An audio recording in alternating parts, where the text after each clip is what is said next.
Welcome back students. तो आज अब तक हमने वर्क एंड एनर्जी की थ्योरी कवर की थी। अब हम उसके न्यूमेरिकल पार्ट पे आगे बढ़ रहे हैं। इसमें हमारे पास टोटल 3+1 एक्सरसाइज हैं। मींस 3 है हमारे पास जो कस्टम एक्सरसाइज हैं, जो हमने खुद क्वेश्चंस को कलेक्ट किया है, एंड 1 है जो हमारे पास वो है एनसीईआरटी एक्सरसाइज। तो हम इन सभी को कवर करेंगे और I will urge you to solve this question by yourself, because जब आप क्वेश्चन को खुद सॉल्व करते हो तो आपको थ्योरेटिकल अंडरस्टैंडिंग जो आपने पढ़ी है वो आपकी और सॉलिड होती है। बिकॉज जो अब तक आपने फॉर्मूलाज पढ़े हैं आप उनको बेटर वे में अप्लाई करना सीख पाते हो, और जब आप फॉर्मूलाज को अप्लाई करते हो तो आप उन फॉर्मूला को बेटर समझ पाते हो कि इन एक्चुअल व्हाट मीन दैट, जो फॉर्मूला है उसका उसका अंदर मीनिंग क्या है, वो इन प्रैक्टिकल वो मीन क्या करता है, उससे आप क्या वैल्यू को एक्सट्रैक्ट कर सकते हो, आप उसका मीनिंग और एप्लीकेशन समझ पाते हो रियल लाइफ में। सो दैट्स वाई हम तो इनको सोल्व करेंगे ही साथ में, बट आप भी साइड बाय साइड देके इनको वीडियो को पॉज करके क्वेश्चंस को सोल्व कर सकते हो। और अगर आपको पीडीएफ चाहिए तो वो भी आपको मिल जाएगा, just comment it and I will provide you the link for the PDF. Okay, so हम स्टार्ट करते हैं क्वेश्चन नंबर 1 से। तो आपको क्वेश्चन नंबर 1 में गिवन है एक लाइट और हैवी ऑब्जेक्ट और उनका मोमेंटम सेम है।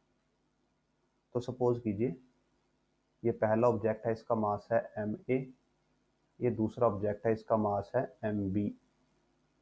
ठीक है, जो mb है इसको हम हैवी बोलते हैं, ये भारी है और ये लाइट है। So mass of particle b is mass greater than mass of particle a। यहाँ से हम इतना बता सकते हैं।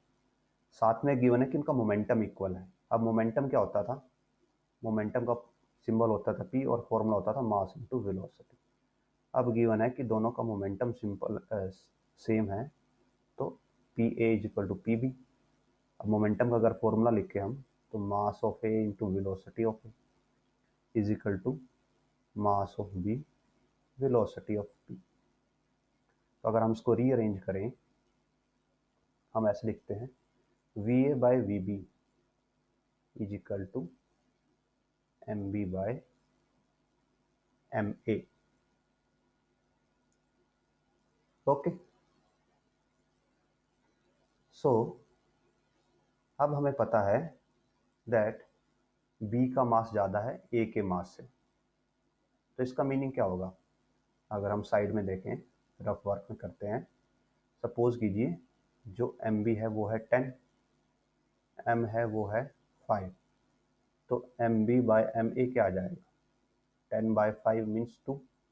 तो जो 2 है वो ग्रेटर देन 1 है, तो हम लिख सकते हैं कि M B by M A is greater than 1 होगा। That's a normal interpretation.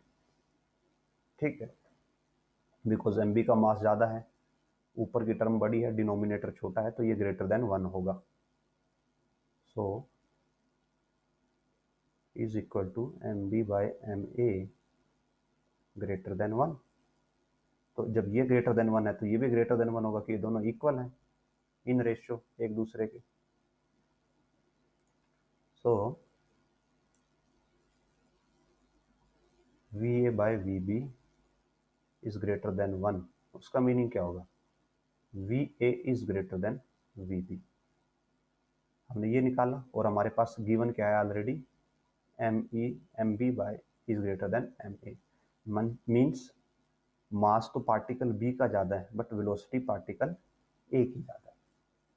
ठीक, हमने यहाँ से इतना क्वेश्चन को सॉल्व कर लिया। बट हमें पूछा गया है find the ratio of their kinetic energies, which one have the largest kinetic energy, किसकी एनर्जी ज़्यादा है और उनका रेशियो निकालना है। ओके, तो हम काइनेटिक एनर्जी का फॉर्मूला लिखते हैं और उनका रेशियो निकालते हैं। दैट्स इट, हम यहाँ ऐसे करते हैं। सो जो काइनेटिक एनर्जी होती है उसका फॉर्मूला होता है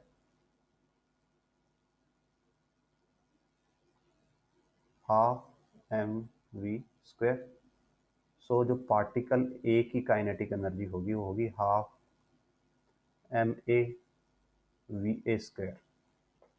ओके, पार्टिकल बी की काइनेटिक एनर्जी होगी, kinetic energy of B half M B V B square. दोनों का रेशियो निकाल लेंगे अगर, kinetic energy of A by kinetic energy of B 1/2 M A V A square by 1/2 M B V B square. Half से half cancel हो जाएगा, तो हमारे पास क्या बचता है in relation M A V A square by M B V B square. इसको हम सेपरेट करके लिख सकते हैं M A by M B into V A square by we B square. अब देखिए जो ये वाला रिलेशन है, अगर आप इसको ध्यान से देखें तो V A by we B क्या है, M B by M A.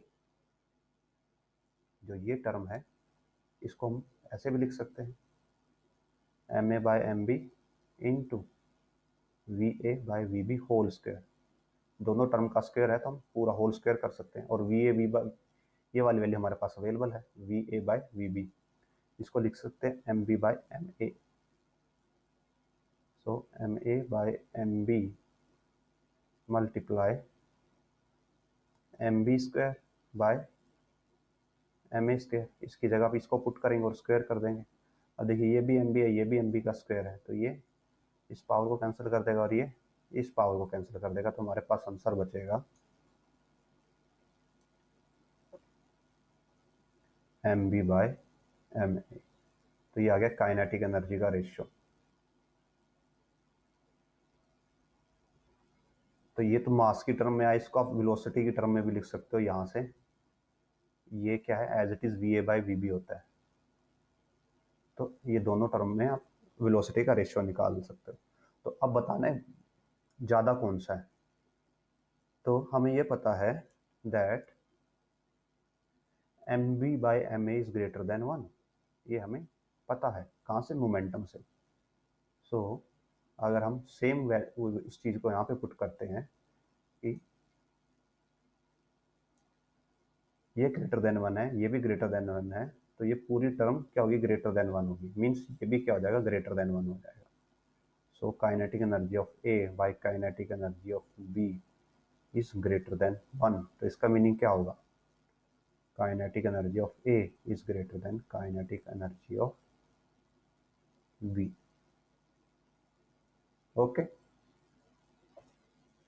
तो आप ऐसे काइनेटिक एनर्जी का रेशियो निकाल सकते हो। तो this covers our first question. Second question पे आते हैं। तो सेकंड क्वेश्चन में गिवन है एक ऑब्जेक्ट है जिसका वेट है 100 न्यूटन। अब देखिए 100 न्यूटन गिवन है तो हम जी की वैल्यू 10 ही लेंगे। अब हमने आपको जो फर्स्ट पहले इससे जो पहले हमने न्यूमेरिकल एक्सरसाइज की है उसमें बताया था कि वेट ऑलवेज केजी में होना चाहिए। ठीक है, तो इसको केजी में कैसे कन्वर्ट करेंगे, अगर केजी में न्यूटन में गिवन है और केजी में जाना है तो आप क्या करोगे, डिवाइड बाय जी करते हैं, और यहाँ पे जी की वैल्यू 10 है। सो जो weight equal to 10 newton 100 newton given है वो हो जाएगा 100 बाय 10 इज इक्वल टू 10 के जी। तो वेट हो गया 10 के जी। हाइट गिवन है 15 मीटर, हाइट इज 15 मीटर। तो अब बतानी है कि ऑब्जेक्ट की एनर्जी कितनी होगी।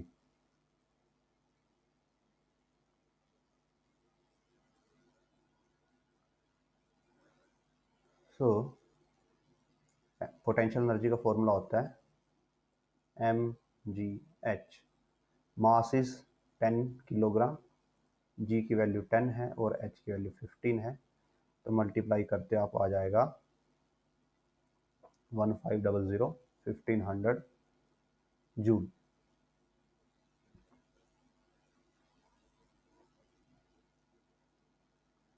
अब पार्ट ए है कि ऑब्जेक्ट को उसकी हाफ हाइट तक ही ले जाया जाता है। पहले उसको 15 मीटर पे ले जाया गया था, अभी हाफ हाइट पे लेके जाया जाता है। तो हाफ हाइट के लिए पोटेंशियल एनर्जी क्या हो जाएगी, mgh/2, बिकॉज हाइट हाफ हो गई। तो 10/10, 10 × 15/2, तो इसको आप मल्टीप्लाई करोगे, ये आ जाएगा 750 जूल। इसका सेकंड पार्ट क्या है कि ऑब्जेक्ट को 3 टाइम्स ऑफ ओरिजिनल हाइट लेके गया, मींस ओरिजिनल हाइट है 15, तो उसको 3 टाइम लेके जाया गया, तो 15 दिया 45, तो इसको 45 तक लेके जाया गया है। मींस पोटेंशियल एनर्जी क्या हो जाएगी, mg, अब हाइट होगी 3h, सो 10 10 3 45 15, सॉरी, सो ये comes out to be 4500 joules. Okay, तो ये कवर होता है सेकंड क्वेश्चन। पोटेंशियल एनर्जी में आपको सिर्फ mgh करना है, हाइट पता करनी है, mass in kilogram, and g is acceleration, that is in metre per second square. तो ये यूनिट्स होनी चाहिए, मास की यूनिट होनी चाहिए किलोग्राम में, g की यूनिट होनी चाहिए मीटर पर सेकंड स्क्वायर में, और हाइट की यूनिट होनी चाहिए मीटर में। इन तीनों को मल्टीप्लाई करके पोटेंशियल एनर्जी सॉल्व। तो अब थर्ड क्वेश्चन स्टार्ट करते हैं।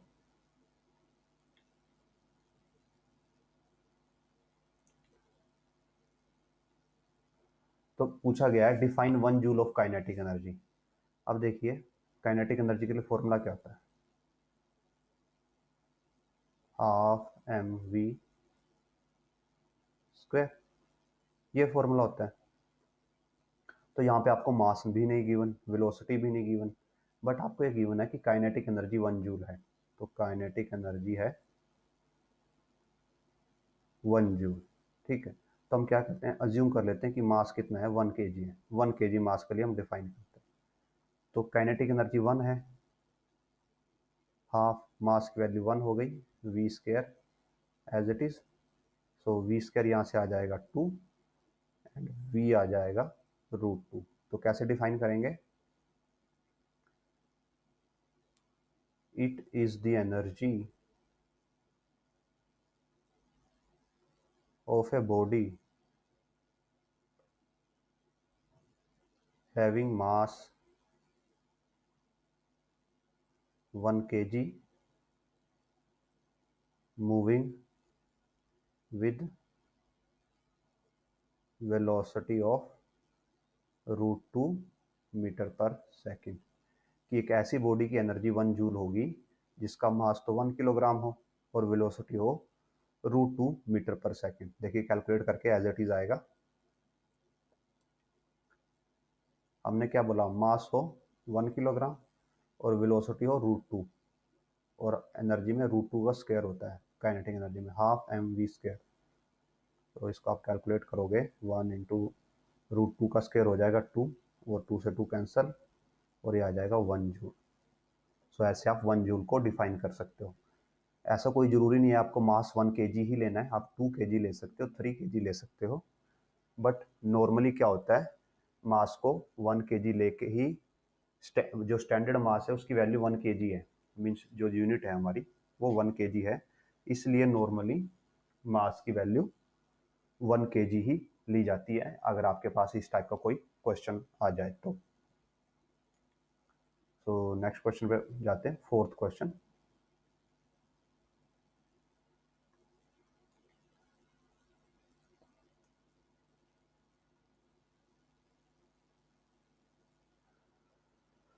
फोर्थ क्वेश्चन में मेंशन्ड है एक बॉल है जिसका मास है 2 kg।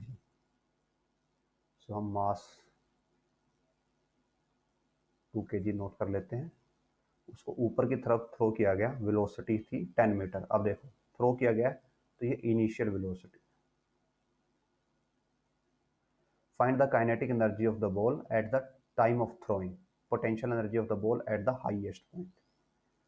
तो जब इसको थ्रो कर रहे हैं तब इसकी काइनेटिक एनर्जी निकालनी है। तो सिंपल है, काइनेटिक एनर्जी क्या हो जाएगी, half mv square. So half m is 2 velocity 10 10 cancel होके आ जाता है 100 जूल। तो जब इसको थ्रो कर रहे हैं तो काइनेटिक एनर्जी उसकी 100 जूल। अब बताना है potential energy of the ball at the highest point, कि जब बॉल सबसे ऊपर होगी तो उसकी पोटेंशियल एनर्जी कितनी है। तो आप इसको दो तरीक़ों से सोल्व कर सकते हैं। हम आपको दोनों मेथड्स बताएंगे। पहले हम आपको इजी वाला बताएंगे और फिर आपको जो नॉर्मल मेथड है, जो थोड़ा डिफिकल्ट है बट उसमें भी आपको एक बेटर अंडरस्टैंडिंग होती है, वो वाला बताएंगे। तो हम दो केस ले रहे हैं बॉल के।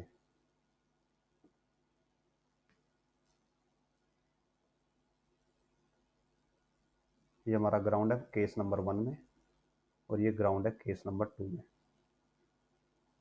A B.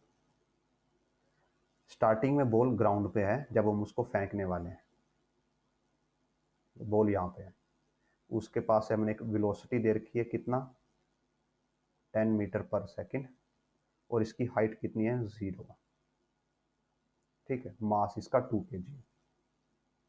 उसके बाद बॉल ऊपर चली जाती है और सपोज यहाँ पे रुक जाती है जाके, वो एक हाइट अटेन करती है जिसकी वैल्यू है h, और यहाँ पे बॉल स्मॉल टाइम के लिए रुकती है तो वेलोसिटी हो जाएगी 0 मीटर पर सेकंड। ओके, हमारे पास ये दो 2 केसेस हो गए हमारे पास टोटल। तो हम पहले यहाँ पे लगाते हैं law of conservation of energy.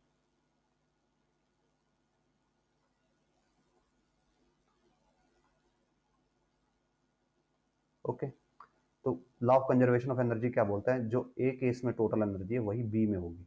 ए की एनर्जी बी की एनर्जी के इक्वल होगी। Total energy in A is equal to total energy in B. A की टोटल एनर्जी क्या होगी, potential energy at A plus kinetic energy at A equal to potential energy at B plus kinetic energy at B. A की potential energy का formula क्या होगा, m ji h A plus A की kinetic energy का formula half M A square plus B की potential energy m जी h B plus इधर का formula half M v B square. अब देखिए ए के टाइम पे हाइट 0 है तो ये टर्म क्या हो गई 0। ए की काइनेटिक एनर्जी हम पहले ही सोल्व कर चुके हैं। ए पॉइंट पे काइनेटिक एनर्जी है 100 जूल, जब इसको फेंकने वाले थे तो उसकी एनर्जी थी 100 जूल।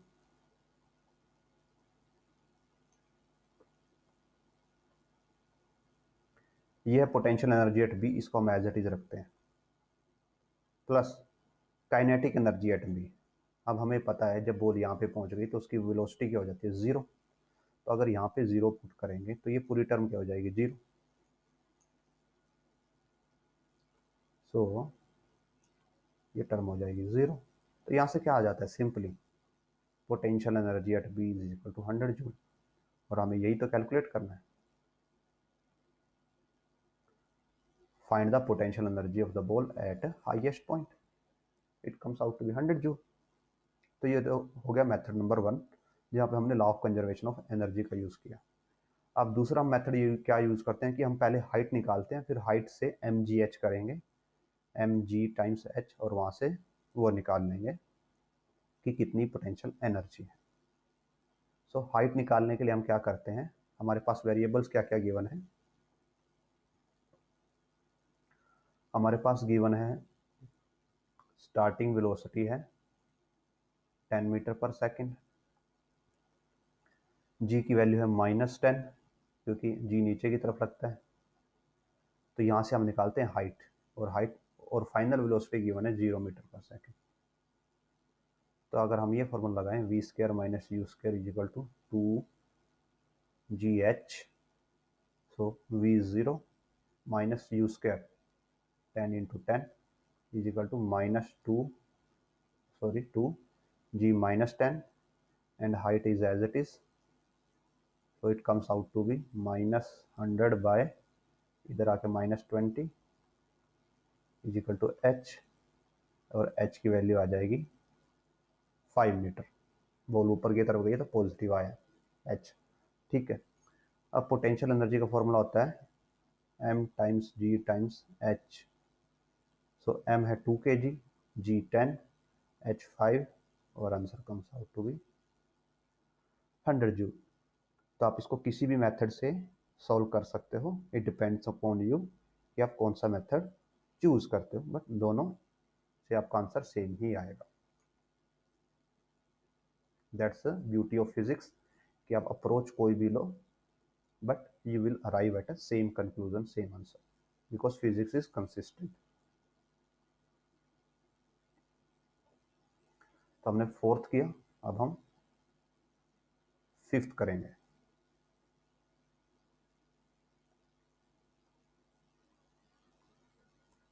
सो फिफ्थ क्वेश्चन में गिवन है object of mass m, velocity v has kinetic energy of 200 joule. So mass m है, वेलोसिटी v है और काइनेटिक एनर्जी है 200 joule. Find the new kinetic energy if mass of the object is double and velocity still remains the same.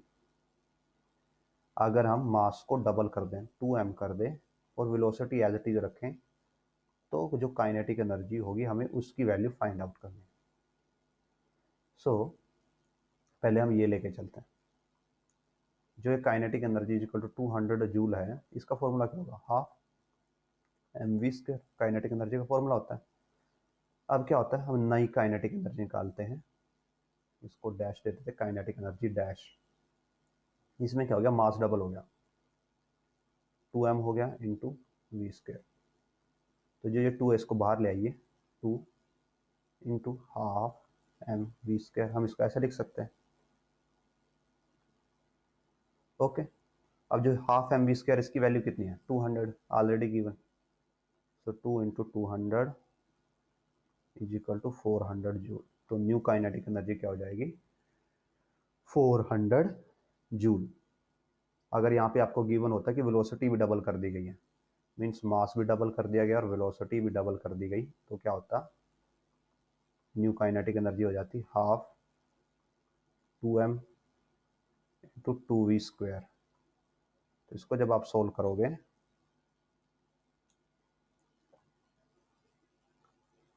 To M into 4v², 4 into 2 8, और 8 को बाहर ले आते हैं और हाफ mv² को एज इट इज रखते हैं।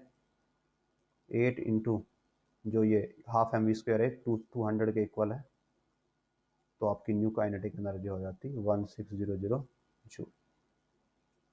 Okay, so this covers question number 5। Question number 6 पे आते हैं। Calculate the kinetic energy of A car of mass 500 kg। Mass is 500 kg, velocity given है 36 किलोमीटर पर आवर। अब ये per hour में, इसको आप मीटर पर सेकंड में कन्वर्ट करेंगे। सो दिस, ये कट हो गया, ये 36 से 36, किलोमीटर का 1000 मीटर आता है और आवर का ये सेकंड में आता है। ये हम आपको पहले बता भी चुके हैं मोशन वाले चैप्टर में। तो ये आ जाएगा 10 मीटर पर सेकंड। तो ये वेलोसिटी आ गई। तो इसकी काइनेटिक एनर्जी निकालनी है। तो काइनेटिक एनर्जी का formula half mv², half m is 500, velocity is 10 into 10, so 250, it comes out to be 25,000 joule. अब इसी में बोला गया है find the kinetic energy velocity of car double. अगर वेलोसिटी डबल हो जाए, मीन्स जो नई वेलोसिटी है वो पुरानी वेलोसिटी के डबल हो गई, मीन्स पहले कितनी थी 10, तो नई हो जाएगी 20। तो अब काइनेटिक एनर्जी आ जाएगी, new kinetic energy is half m, जो न्यू वेलोसिटी उसका square, half m is 500, new velocity is 20 into 20। तो इसको हम कट करते हैं, आता है 10, it comes out to be 10,000 and into 10 1 lakh, 2 3 4 and 5, 1 lakh joules. Okay, so this cover question number 6। अभी 7th करते हैं।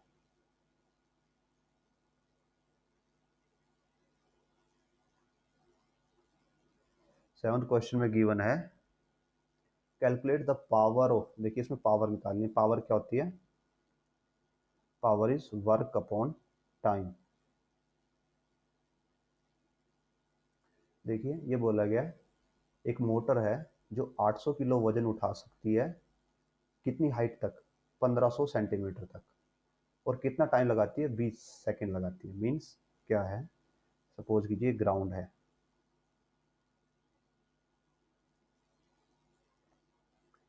यहाँ पे ये 800 kg वेट है,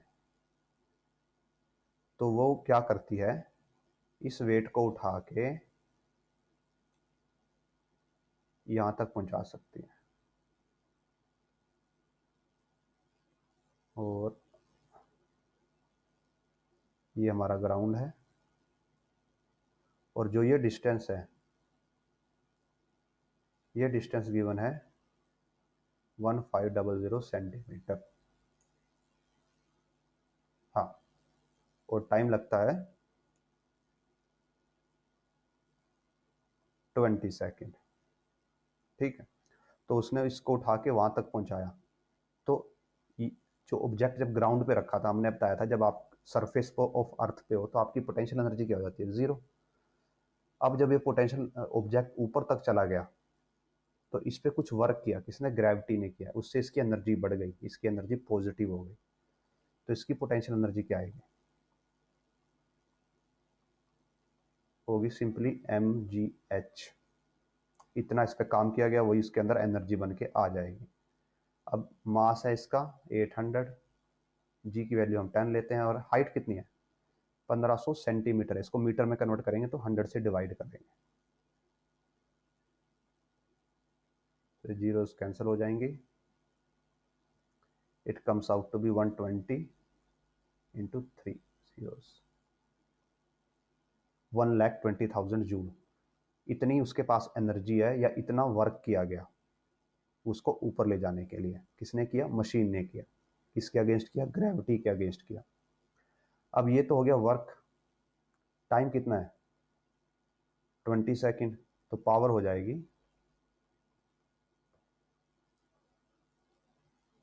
बाय 20।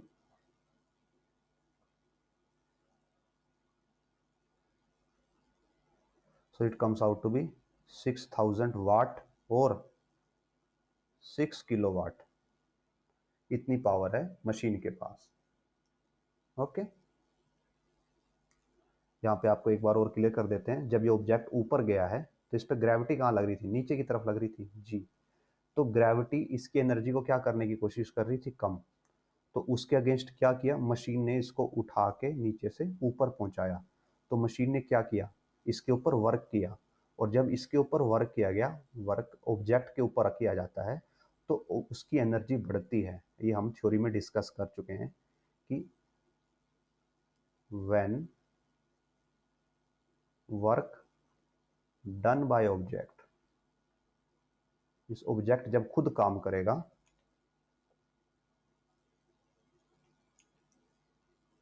तो जो एनर्जी है वो कम होगी। इस केस में अगर ये नीचे आ जाता तो इसने खुद काम किया, वो ये अपने आप आया, तो इसकी एनर्जी कम होती। But when work done on object, तो जो एनर्जी है वो इंक्रीज होती है। अब ये अपने आप ऊपर नहीं जा सकता था, इसको ऊपर ले जाया गया, मीन्स इसके ऊपर काम किया गया। तो जब इसके ऊपर काम किया गया तो इसके अंदर एनर्जी स्टोर होगी, मीन्स इसकी एनर्जी बढ़ेगी। और वो कितनी बढ़ती है? mgh अमाउंट से। हमने mgh निकाला और उसको टाइम से डिवाइड कर दिया तो हमारे पास पावर आ गई। Okay, so let's move to question number 8।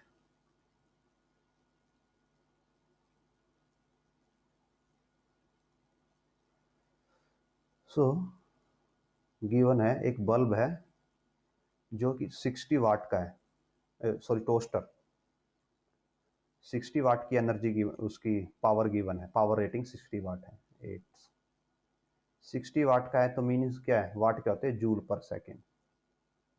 तो 1 सेकंड में कितने जूल कवर करेगा, 60। अब बोला गया 30 मिनट में कितनी एनर्जी खाएगा। तो जो 30 मिनट होती हैं वो किसके इक्वल होंगे, 30 इंटू 60 सेकेंड्स, सो 1800 सेकेंड। तो 1 सेकंड में कितनी एनर्जी लगती है, 60 जूल, बिकॉज यहाँ पे गिवन है पावर है उसकी 60 वाट। तो 1 सेकंड में 60 जूल्स लगते हैं। तो 1800 सेकंड में कितने लगेंगे, 60 into 180 so it comes out to be 108 into 000 1,08,000 joules. Okay, तो यहां तक आपके क्वेश्चन नंबर 8 तक कवर होता है। सो अब हम आगे बढ़ते हैं और क्वेश्चन नंबर 9 करते हैं।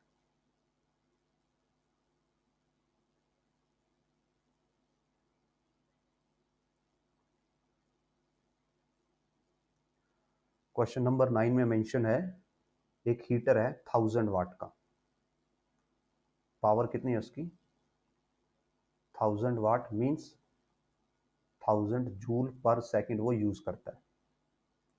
वो कितने टाइम के लिए चलता है, पूरा दिन में 2 घंटे चलता है। तो मींस 2 आवर्स डेली का मतलब क्या हो गया, 2 इंटू 1 आवर में 60 मिनट्स और हर मिनट में 60 सेकेंड। तो डेली 7200 सेकेंड्स वो ऑपरेट होता है। तो एक दिन में कितनी एनर्जी कंज्यूम करेगा वो,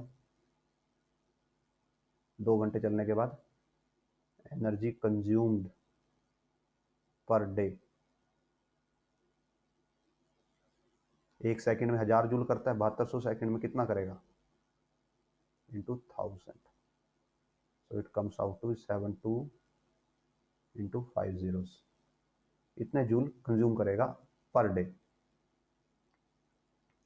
ठीक है, अब ये बताना है कि ऐसे महीने के 28 दिन है, तो 28 दिन में कितना करेगा, ये तो एक दिन का है, तो 28 दिन का हो जाएगा 28 इंटू 72 30 टोटल 5 zeros। ओके, इतने जूल का करेगा। अब इसका कॉस्ट बताना है कि टोटल जो इसने बिजली कंज्यूम की इसका खर्चा कितना आएगा। बोला गया 1 यूनिट का कॉस्ट है जो 3 रुपीज है। ओके, तो जो नॉर्मली हमारे पास यूनिट्स होती है ना वो किलोवाट में मेजर की जाती हैं। जो 1 यूनिट का मीनिंग है कि 1 किलोवाट मीन्स जो 1000 जूल पर सेकंड है उसका खर्चा कितना है, 3 रुपये। 1000 जूल पर सेकंड का खर्चा है 3 रुपया। हमारे पास टोटल कितनी है, कितनी जूल है ये, तो यहाँ से आप निकाल सकते हो दैट 1000 जूल का तो 3 रुपया खर्चा आता है, इसको हटा दीजिए, 1000 जूल का 3 रुपया खर्चा आता है। सो 1 जूल का खर्चा आएगा 3/1000, और जो ये वैल्यू है इसका खर्चा आएगा 3/1000 इंटू 28 इंटू 72 इंटू 50, और यहाँ से 3 zeros कैंसिल हो जाएंगी, तो आपके पास बचेगा 3 इंटू 28 इंटू 7200। सो आप इसको कैलकुलेट कर लीजिएगा, ये जो भी वैल्यू आएगी, सपोज 1 लाख आती है मान लो, तो इतना कॉस्ट होगा इन कैलकुलेशन के हिसाब से। अब नेक्स्ट क्वेश्चन पे मूव करते हैं। ये था क्वेश्चन नंबर 9, तो हम क्वेश्चन नंबर 10 करते हैं। यहाँ पे पूछा गया है कि किस टाइप का ट्रांसफॉर्मेशन होगा। सो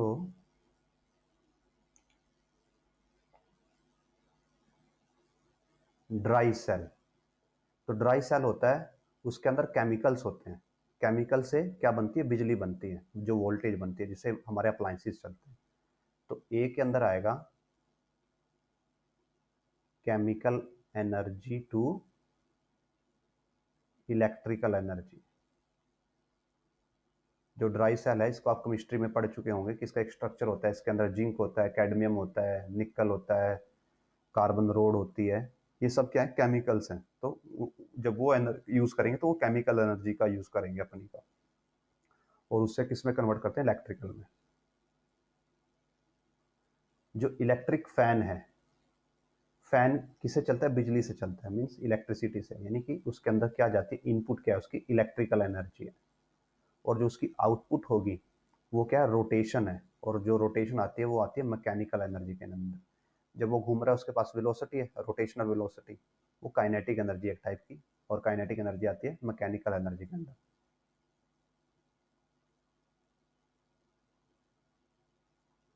तो इसमें अंदर ये कन्वर्जन होता है।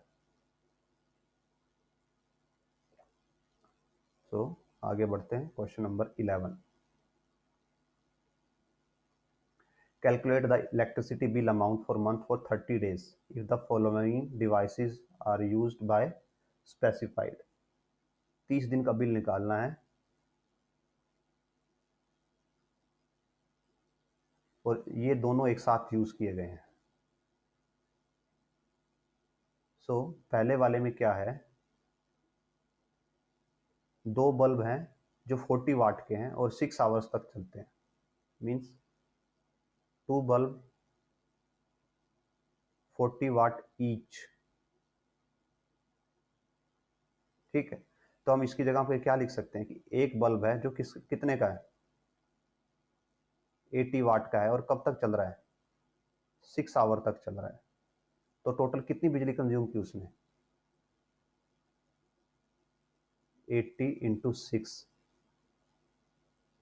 एक घंटे में 80 वाट कंज्यूम हो रही है।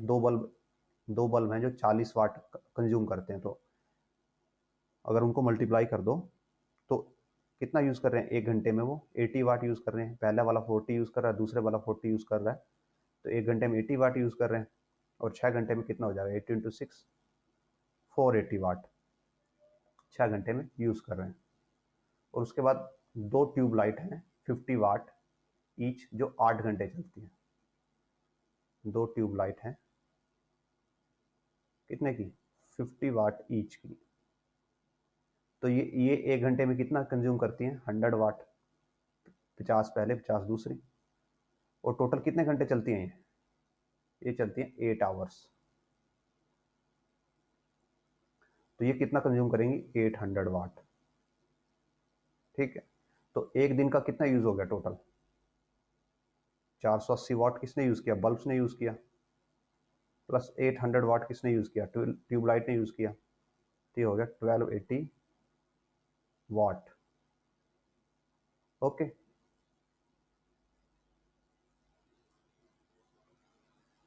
अब साथ में है सी, एक टीवी है 120 वाट 120 वाट का जो 6 घंटे चलता है। टीवी है 120 वाट का जो कितने चल रहा है, 6 घंटे चल रहा है। तो ये कितना कंज्यूम करेगा टोटल, 120 इंटू 6, 720 वाट। तो दिन का टोटल लोड कितना हो गया, bulb plus tubelight plus TV, 480 plus 800 plus 720, और ये आप सीधा 1280 में 720 ऐड कर सकते हो।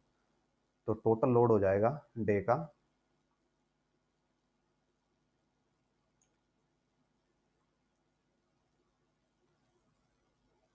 टोटल लोड हो जाएगा 480 प्लस 800 प्लस 720, इसको आप ऐड करोगे तो ये आ जाएगा 2000 वाट। ये हो गया एक दिन का। ठीक है, और इसको आप लिख सकते हो 2 किलो वाट भी। अब क्या होती है, जो 1 किलो वाट होती है ना, वो होती है 1 यूनिट। तो 2 किलो वाट क्या हो गई, 2 यूनिट, यानी दिन का 2 यूनिट खर्च हो रहा है। अब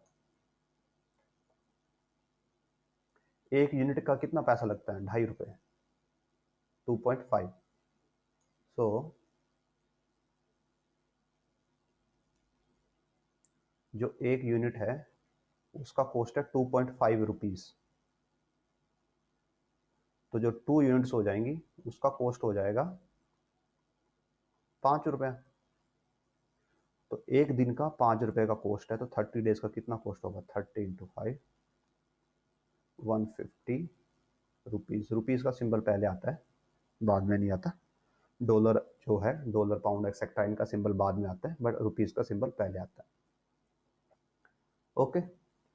या आप इसको ऐसे भी कर सकते थे कि आप ये वाला पार्ट बाद में करते हैं, ये वाला पार्ट मंथली कैलकुलेशन वाला आप यहाँ तक करते दैट कि एक दिन का लोड हो गया 2 किलोवाट, तो 30 डेज का लोड कितना हो जाएगा? 30 इंटू 2 किलोवाट ईच डे, तो हो जाएगा 60 किलोवाट। तो टोटल लोड हो गया 60 किलोवाट। अब एक यूनिट क्या होती है?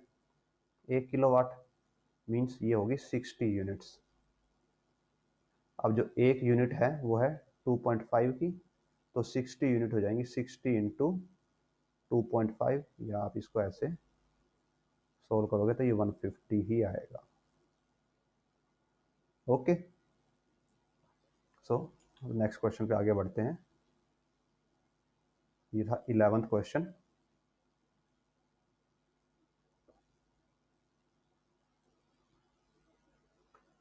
ट्वेल्थ क्वेश्चन करते हैं।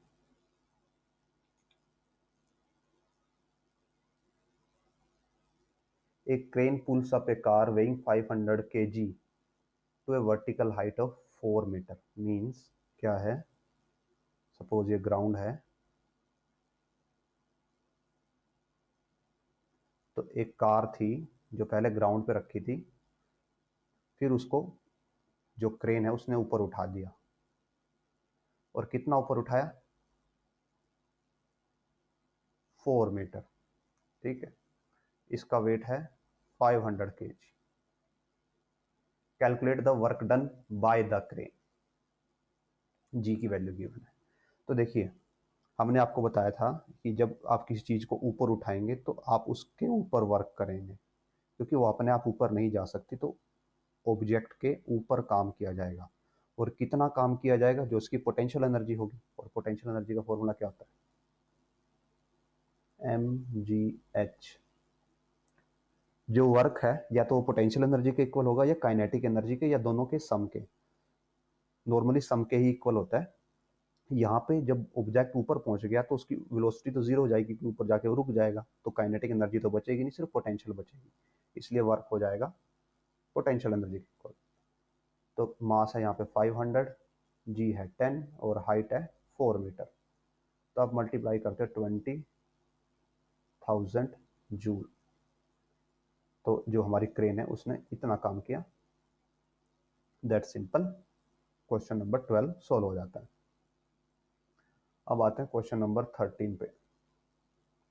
एक लैंप है जो 500 जूल कंज्यूम करता है एवरी 20 सेकेंड में। पावर, जो लैंप है उसकी पावर बतानी है। तो जो एनर्जी है या वर्क है वो कितनी है इसके लिए? 500 जूल। टाइम कितना है? 20 सेकेंड। तो पावर होती है, या तो आप वर्क बाय टाइम कर लीजिए या एनर्जी बाय टाइम कर लीजिए, दोनों सेम ही आता है। तो यहाँ पे एनर्जी है 500 बाय 20, कट करके आएगा 25 वाट। ओके। क्वेश्चन नंबर 14 पे आते हैं।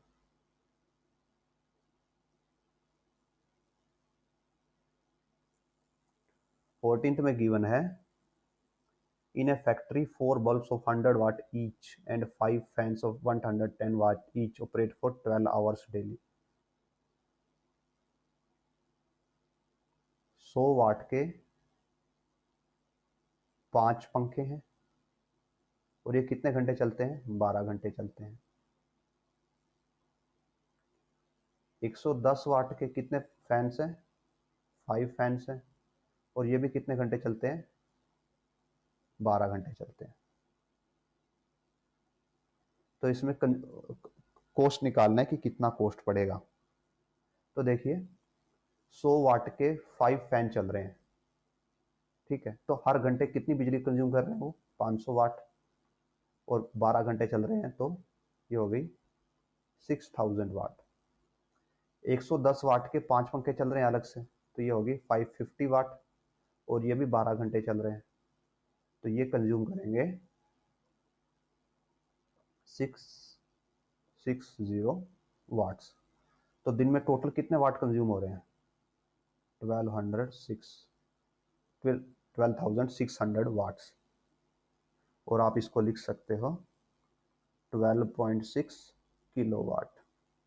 और जो किलोवाट होती है वो क्या होती है? यूनिट होती है। मीन्स जब आप 1 यूनिट कॉस्ट करते हो, ये बात करते हो कि 1 यूनिट का कॉस्ट 2.5 रुपीज़ है, तो इसका मीनिंग होता है कि 1 किलोवाट का कॉस्ट है 2.5 रुपीज़, ठीक है। तो जब 1 किलोवाट का कॉस्ट 2.5 है, तो 12.5 का कितना, 12.6 का कॉस्ट हो जाएगा इंटू 2.5/10। सो ये 5, ये 2, 6.3, 5, 31। तो एक दिन का कॉस्ट होगा 31 रुपीज़ 5 पैसे, 50 पैसे। अब आप इससे मंथ का या 30 डेज या 15 डेज जो भी अगर क्वेश्चन में पूछा जाता है तो आप कैलकुलेट कर सकते हो। 15th क्वेश्चन हम करते हैं। 15th क्वेश्चन में मेंशन है work done in lifting a box on a platform does not depend upon how fast it is lifted, explain the answer giving proper reason. ये बोला गया है कि जो काम किया गया है, मीन्स एक प्लेटफॉर्म है, हम दो सिनेरियो लेते हैं। यहाँ पे कोई ऑब्जेक्ट रखा था, हमने उसको उठा के यहाँ पे पहुंचा दिया और उसको हमने h हाइट पे पहुंचाया। तो इसमें कितना वर्क किया गया? अगर इसका मास m है तो इसका वेट हो जाएगा mg। तो जो वर्क होगा वो कितना होगा? वो इंक्रीज इन पोटेंशियल एनर्जी, जो कि होगा mgh। तो वर्क डन पे मैटर नहीं करता कि आप इस ऑब्जेक्ट को हम इस हाइट तक लेके गए हैं, कि आप इस ऑब्जेक्ट को बिल्कुल सीधा लेके जाओ ऊपर, या आप इसको ऐसे घुमा के लेके जाओ फिर हाइट पे लेके जाओ, या आप इसको ज़्यादा स्पीड से लेके जाओ या कम स्पीड से लेके जाओ। जो वर्क डन है, work done is like displacement. Means उसको स्टार्टिंग और एंडिंग से मतलब है, बीच में कैसे हुआ, कितनी स्पीड से हुआ, कोई फर्क नहीं पड़ता। फर्क किसको पड़ता है? पावर को। क्योंकि पावर क्या होता है? वर्क बाय टाइम होता है। अगर आप ज़्यादा स्पीड से लेके जाओगे तो टाइम कम होगा, टाइम कम लगेगा, तो पावर ज़्यादा हो जाएगी। मीन्स पावर, अगर वेलोसिटी ज़्यादा है तो मीन्स क्या हो गया? टाइम कम हो जाएगा और पावर ज़्यादा हो जाएगी। अगर वेलोसिटी कम है तो इसका मीनिंग होगा टाइम ज़्यादा हो जाएगा और पावर कम हो जाएगी। मीन्स वेलोसिटी और पावर एक दूसरे के साथ चलते हैं। वेलोसिटी ज़्यादा तो पावर ज़्यादा, वेलोसिटी कम तो पावर भी कम। सो आप बोल सकते हो कि जो वर्क डन है वो सिर्फ किस पे डिपेंड करता है? मास पे और हाइट पे डिपेंड करता है। मास तो फिक्स है, और हाइट आप कैसे भी अटेन करो, इट डज नॉट मैटर, बस हाइट अटेन होनी चाहिए। So that's why, because work done only depend upon height, so it does not depend upon how fast you lift it or not। तो इसके answer में आप ऐसा लिख सकते हो